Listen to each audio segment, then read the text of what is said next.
From the CME Group in Chicago, this is Larry Shover with October 15th Energy Commentary.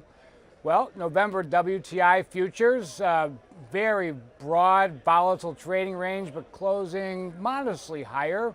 $1.85 range, a high of $72.70, a low down to $70.85. Although there was no hard news over the weekend, there surely was rumors. Long-term alliance between Saudi Arabia and the United States is under stress. That definitely put the futures down to the lows that we saw overnight. This comes right before the rebuilding from Hurricane Michael, the November 4th sanctions on Iran, etc. However, the market seemed to take that in stride. Very modest move at the close, although we did have almost a $2 range during the session.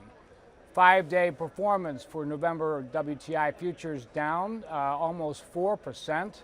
1-month basis up 3 3/4. 3-month basis, the futures are still hanging on to about almost a 5% gain. Some of the drivers, U.S. oil sanctions on Iran take effect actually November 5th, not the 4th. We know that market seems to know that global spare capacity production outside of the U.S. is basically at historic lows versus strong supply growth.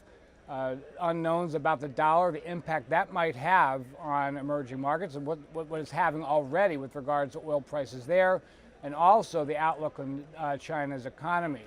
That said, we're going to get a lot of GDP reads over the next few weeks from around the globe. Consensus is expecting the 8th consecutive quarter of above-trend global growth, which fares well for the futures market in oil. But right now, dealing with a lot of stressors, and the fact remains that we did have a very broad and volatile trading range, but closed with modest gains at the close. I'm Larry Shover from the CME Group in Chicago with October 15th Oil Energy Commentary.